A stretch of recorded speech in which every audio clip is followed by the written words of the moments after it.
March 23, 2025 அன்று வெளிவந்துள்ள சொல்வனம் இலக்கிய இதழ் 339 எழுத்தாளர் சங்கரனின் மொழிபெயர்ப்பு கட்டுரை நியூட்டனும் சிறுநிலவும் பகுதி 2. கார்லோ ரொவெல்லி எழுதிய reality is not what it seems நூலின் மொழியாக்கம். ஒலிவடிவம் Saraswathi Thyagarajan, Boston. Blade Runner திரைப்படத்தின் ராய் கதாபாத்திரம் போன்று பிளேட் ரன்னர் நாம் நம்பவியலாத விஷயங்களை கலீலியோ கண்டார். சனிக்கோளின் வளையங்கள், நிலவில் உள்ள மலைகள், வெள்ளியின் பல்வேறு நிலைகள், வியாழனை சுற்றி வரும் துணைக்கோள்கள் என ஒவ்வொன்றும் கோப்பர்னிக்கஸின் சிந்தனைகளை உண்மைக்கு மிக அருகே எடுத்துச் சென்றன. இதுவரை காணாத மிக பிரம்மாண்டமானதும் எண்ணற்ற வகையானதுமான பிரபஞ்சத்தை மனிதனின் குறுகிய பார்வைக்கு அறிவியல் சாதனங்கள் கொண்டு வந்தன. கோப்பர்னிக்கஸின் பிரபஞ்ச புரட்சியிலிருந்து தர்க்கங்களை வரைந்ததே கலீலியோவின் பெரும் சிந்தனை. மற்ற கிரகங்களைப் போல பூமியும் ஒரு கிரகமே என முடிவு செய்த பிறகு விண்ணக பொருட்கள் துல்லியமான கணித விதிகளை பின்பற்றுகின்றன. பூமியும் விண்ணக பொருட்களுள் ஒன்று. எனவே பூமியில் உள்ள பொருட்களின் நகர்வுகளையும் விளக்கும் கணித விதிகளும் இருக்கலாம் என்பது கலீலியோவின் முடிவு. இயற்கையின் தர்க்கபூர்வ தன்மையின் மீதும் கணிதம் வழியாக அதை விளங்கிக் கொள்ள இயலும் என்கிற பைத்தகாரஸ் பிளேட்டோனிய சிந்தனை பள்ளியின் தரிசனத்தின் மீதும் கொண்டிருந்த நம்பிக்கையுடன் பூமியில் உள்ள பொருட்கள் விடுபட்டவுடன் எப்படி நகர்கின்றன என்பதை ஆராய முடிவெடுத்தார். பொருட்கள் விழுவதை விளக்கும் துல்லியமான கணித விதி ஒன்று இருக்கும் என நம்பியதுடன் செய்து பார்த்து பிழை திருத்தி மேம்படுத்தும் முறையில் அதை கண்டறிய முயன்றார். மனித வரலாற்றில் முதன்முறையாக பரிசோதனை ஒன்று மேற்கொள்ளப்பட்டது. கலீலியோவில் இருந்தே பரிசோதனை அறிவியல் பிறந்தது. அவரது பரிசோதனை மிக எளிதானது. ஏதேனும் ஒரு பொருளை விழ வைப்பது, அரிஸ்டாட்டிலின் படி பொருளை அதன் இயல்பான நகர்வில் விழுதல், அதன் வீழும் வேகத்தை கணிக்க முயன்றது மட்டுமே கலீலியோவின் திட்டம். பரிசோதனை முடிவுகள் மிகுந்த முக்கியத்துவம் வாய்ந்தவையாக அமைந்தன. அனைவரும் நினைத்திருந்தது போல அனைத்து பொருட்களும் ஒரே நிலையான வேகத்தில் விழவில்லை. வீழ்தலின் தொடக்கத்தில் இருந்து வேகம் சீராக அதிகரிக்க துவங்கியது. இதில் நிலையாக இருந்த வேகத்தின் முடுக்கம், ஆக்சிலரேஷன், எவ்வளவு விகிதத்தில் வேகம் அதிகரிக்கிறது என்பதே. முடுக்கத்தின் அளவு தோராயமாக வினாடிக்கு 9.8 மீட்டர் என அமைந்தது. அதாவது விழுந்து கொண்டிருக்கும் ஒரு பொருள் வேகம் வினாடிக்கு 9.8 மீட்டர் என அதிகரிக்கும். இந்த எண்ணை நினைவில் வைத்துக் கொள்ளவும். விழும் பொருட்களின் விதி என மண்ணுலக பொருட்களுக்கான முதல் கணித விதி கண்டறியப்பட்டது. அதுவரையிலும் விண்ணக பொருட்களின் நகர்வுகள் குறித்த விதிகள் மட்டுமே கண்டறியப்பட்டிருந்தன. கணிதத்தின் துல்லியம் விண்ணகத்திற்கு மட்டுமே என இருந்தது தகர்க்கப்பட்டது. இதன் மிகச்சிறந்த பரிசோதனை முடிவு இனிதான் வர வேண்டும். ஐசக் நியூட்டனே அதை கண்டடைந்தார். கெப்லர் மற்றும் கலீலியோவின் ஆய்வு முடிவுகளை ஆழமாக கற்ற நியூட்டன் அவற்றை இணைத்து சியமந்தகத்தை கண்டறிந்தார். இதன் தர்க்கங்களை நவீன அறிவியலின் அடிப்படை என அமைந்த இயற்கை தத்துவத்தின் கணித கொள்கைகள் எனும் தனது நூலில் அவரே கூறியபடி சிறு நிலவு வழியாக காணலாம். வியாழனை போன்று பூமிக்கும் பல நிலவுகள் இருப்பதாக வைத்துக் கொள்வோம். முதன்மை நிலவினை தவிர்த்து பல நிலவுகள், குறிப்பாக ஒரு மலையுச்சியின் உயரம் அளவிற்கே சுற்றி வரும் சிறு நிலவு ஒன்றை எடுத்துக்கொள்வோம். எத்தனை வேகத்தில் இந்த நிலவு நகரும்? சுற்றுப்பாதையின் அரை விட்டத்தையும் ரேடியஸ், சுற்றி வரும் காலத்தையும் தொடர்புறுத்தும் கெப்லரின் விதி ஒன்று உண்டு. முதன்மை நிலவின் அரை விட்டமும் பழமையின் ஹிப்போகாரஸ் அளவிட்டு கண்டிருந்தால் சுற்று காலமும் 1 மாதம் நமக்கு தெரியும். சிறுநிலவின் சுற்றுப்பாதையின் அரைவட்டமும் நமக்கு தெரியும். எரடாஸ்தெனிஸ் அளவிட்ட பூமியின் அரைவட்டமே இது. எனவே சிறிய விகிதங்களில் சிறுநிலவின் சுற்று காலத்தினை கணிக்க முடியும். 1.5 மணி நேரம். சிறுநிலவு 1 மணி 30 நிமிட இடைவெளியில் பூமியை வலம் வருகிறது. இனி சுற்றி வரும் எந்த ஒரு பொருளும் நேர்கோட்டில் செல்லாது, தொடர்ந்து செல் திசையை மாற்றிக்கொண்டே இருக்கும். நகர்வில் தொடர் திசை மாற்றம் என்பது முடுக்கமே. சிறுநிலவு பூமியை நோக்கி முடுக்கப்படுகிறது. மிக எளிய கணக்கீடு வழியாக நியூட்டன் இந்த முடுக்கத்தின் அளவு ஒரு வினாடிக்கு 9.8 மீட்டர் பை s² என கணக்கிட்டார். பூமியில் உள்ள பொருட்களின் முடுக்கம் குறித்து கலீலியோ கணக்கிட்ட அதே எண். தற்செயலா? இல்லை என்கிறார் நியூட்டன். இரு பரிசோதனைகளிலும் 9.8 மீட்டர் பை வினாடி ஸ்கொயர்ட் முடுக்கம் என்னும் ஒரே விளைவிற்கு ஒரு காரணம் மட்டுமே இருக்க முடியும். சிறுநிலவினை சுற்றுப்பாதையில் திருப்பிவிடும் அதே விசையே பூமியில் பொருட்களை தரையில் விழ வைக்கிறது. பொருட்களை விழ வைக்கும் இந்த விசையை ஈர்ப்பு விசை, கிராவிட்டி என்கிறோம்.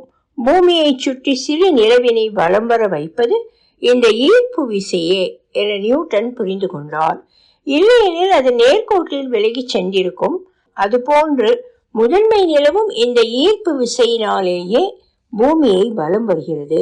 வியாழனை அதன் நிலவுகள் வலம் வருவதும் கிரகங்கள் சூரியனை வலம் வருவதும் அதன் ஈர்ப்பு விசையாலேயே. எனவே பிரபஞ்சம் என்பது பொருட்கள் ஒன்றையொன்று விசை கொண்டு ஈர்க்கும் ஒரு பெருவெளி. ஒவ்வொரு பொருளும் மற்றொன்றை ஈர்க்கும் பிரபஞ்சமளாவிய விசையே ஈர்ப்பு விசை. தீவிரமானதொரு தரிசனம் உருக்கொள்ள துவங்கியது. 1000 ஆண்டுகளுக்கு பிறகு மண்ணுலகம் விண்ணகம் பிரிவினை சட்டென்று மறைந்தது. அரிஸ்டாட்டில் ஊகித்த பொருட்களின் இயல்பான இடம் என எதுவும் இல்லை. பூமியின் மையம் என எதுவும் இல்லை. சுதந்திரமாக விடப்படும் பொருட்கள் தமது இயல்பு நிலை என எதையும் தேடாமல் நேர்பாதையில் நிரந்தரமாக சென்று கொண்டே இருக்கும். சிறு நிலவுடனான எளிய கணக்கீடே நியூட்டனுக்கு ஈர்ப்பு விசை தொலைவினை பொறுத்து மாறுபடுகிறது என்பதையும் அதன் விசையை கணக்கிட தற்போது நாம் G என அழைக்கும் நியூட்டன் மாறிலியையும் கண்டறிய உதவியது. மண்ணில் பொருட்களை விழவைக்கும் இந்த விசை விண்ணில் கிரகங்களையும் நிலவுகளையும் அதனதன் சுற்றுப்பாதையில் நிலைநிறுத்துகிறது. மத்திய காலத்தில் கோலோச்சிய அரிஸ்டாட்டிலுடைய கோட்பாடு கட்டமைப்பின் வீழ்ச்சியே இது. உதாரணத்திற்கு தாந்தேவின் பிரபஞ்சத்தினையே காணலாம். அரிஸ்டாட்டிலின் படி பிரபஞ்சத்தின் மையமாக பூமி பந்தும் அதை சுற்றி வரும் விண்ணக கோள்களும் இருந்தன. இனி அவ்வாறல்ல. அடர்த்தியான எல்லையற்ற விண்மீன்கள் பொறிக்கப்பட்ட மையமோ எல்லைகளோ இல்லாத ஒன்றே பிரபஞ்சம். மற்றொன்றின் விசையால் விலக்கப்படாத வரை சுதந்திரமாக நேர்பாதையில் செல்லும் பருப்பொருட்களே அதனுள் உள்ளன. செம்மொழியில் கூறினாலும் பண்டைய அணுத்துவத்தை குறிக்கும் சொற்கள் நியூட்டனில் காண கிடைக்கின்றன. தொடக்கத்தில் கடவுள் பருப்பொருளை திடமாக, நிறையுடன், இறுக்கமாக, துளைக்க இயலாத குறிப்பிட்ட அளவுகளிலும் வடிவங்களிலும் மற்ற பண்புகளுடனும் நகரும் துகள்களாக அந்த விகிதங்கள் விண்ணில் பின்வரும் படங்களில் காட்டியபடி நியூட்டனின் இயக்கவியல் எளிதானது. டெமோக்ரிட்டஸினுடைய உலகின் மறுபிறப்பே இது. அகண்ட வேறுபாடுகளற்ற எப்போதுமே சரிசமமான துகள்கள் நிரந்தர நகர்விலும் ஒன்றுடன் மற்றொன்று வினை புரிவதுமான வெளியே இவ்வுலகம், மற்றெதுவும் அல்ல. உலகில் ஒழுங்கு குறித்த மன வரைபடமாக மட்டுமே இல்லாமல் பைத்தகாரஸின் கணிதமும் அலெக்சாண்டிரிய வானியலாளர்களின் கணித இயற்பியலையும் கொண்டிருப்பதால் டெமோக்ரிட்டஸுடைய விட இந்த தரிசனம் மிக தீவிரமானதாகவும் வலுவானதாகவும் உள்ளது. பழமையின் அறிவியலுக்கு தன்னுடையது கடன்பட்டிருப்பதை நியூட்டன் தயக்கமின்றி ஒப்புக்கொண்டார். கோப்பனீக புரட்சிக்கு அடிப்படையான சிந்தனைகளின் துவக்கத்திற்கு பழமையினை உலகின் அமைப்புகள் என்னும் தனது நூலின் தொடக்க வரிகளில் சரியாகவே அடையாளம் காட்டுகிறார். பிரபஞ்சத்தின் உயரங்களில் விண்மீன்கள் நகர்வின்றி உறைந்தும் பூமி சூரியனை சுற்றியும் வருகிறது என்பதே பண்டைய தத்துவவாதிகளின் முடிவு.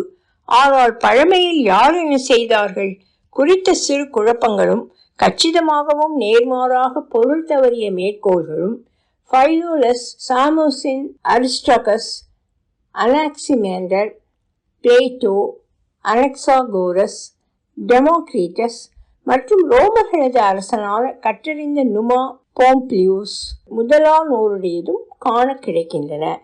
நியூட்டனது சிந்தனை கட்டமைப்பின் வலிமை அத்தனை எதிர்பார்ப்புகளையும் கடந்து பேருருவம் எடுத்து நின்றது. 19ஆம் நூற்றாண்டின் அனைத்து தொழில்நுட்பங்களும் நமது நவீன உலகமும் பெரும்பாலும் நியூட்டனுடைய விதிகளின் மீதே நின்றிருக்கின்றன. 300 ஆண்டுகளுக்கு பிறகும் நாம் கட்டி எழுப்பும் பாலங்கள், ரயில்கள், இயந்திரங்கள், நீரியல் ஹைட்ராலிக் அமைப்புகள், வானளாவிய கட்டிடங்கள் அனைத்தும் நியூட்டனது தேற்றங்களுக்கும் சமன்பாடுகளுக்கும் கடன்பட்டிருக்கின்றன. விமானங்களை இயக்கவும், வானிலையை கணித்து முன்னறிவிப்பு செய்யவும், நேர்காட்சியில் உறுதிப்படுத்தாமலேயே ஏதேனும் ஒரு கிரகத்தினை கண்டறியவும், செவ்வாய்க்கோளுக்கு விண்கலங்களை அனுப்பவும் செய்கிறோம். நியூட்டனது சிறு நிலவினை கடந்திருக்காமல் நமது நவீன உலகம் பிறந்திருக்காது. உலகம் குறித்தான நவ கருதுகோள் வால்டேர் மற்றும் காண்ட் ஞான மொழிகளின் மீதான ஆர்வத்திற்கு அடிப்படையான சிந்தனை முறை, எதிர்காலத்தினை கணிப்பதற்கு சரியான முறை. மேலும் தொடர்ந்து வரும் அனைத்தும் நியூட்டனிய புரட்சியின் எச்சங்களே. நிதர்சனத்தினை அறிந்து கொள்வதற்கான இறுதி சாவியை கண்டுபிடித்து விட்டோம் என தோன்றுகிறது. அகண்ட எல்லையற்ற வெளியில் காலம் செல்ல செல்ல நகரம் விசைகளினூடாக ஒன்றையொன்று ஈர்க்கும் துகள்களை கொண்டதாக பிரபஞ்சம் திகழ்கிறது. இந்த விசைகளை துல்லியமாக விளக்கும் கணித சமன்பாடுகளை நம்மால் எழுத முடிகிறது. இவையும் மிகுந்த பயனுள்ளதாக உள்ளன. 19ஆம் நூற்றாண்டு வரையிலுமே நியூட்டன் உலகின் மிக்க அறிவாற்றலும் தொலைநோக்கும் உடையவர்களுள் ஒருவர் மட்டுமல்ல, பிரபஞ்சத்தின் ஒரே அடிப்படை விதியை கண்டறியும் அதிர்ஷ்டமும் அமைந்தவர் என கருதப்பட்டார். அனைத்தும் தெளிவாகவே விளங்கிவிட்டது. வேறு எதுவும் இல்லையா? ஒலி வடிவம் சரஸ்வதி தியாகராஜன், பாஸ்டன்.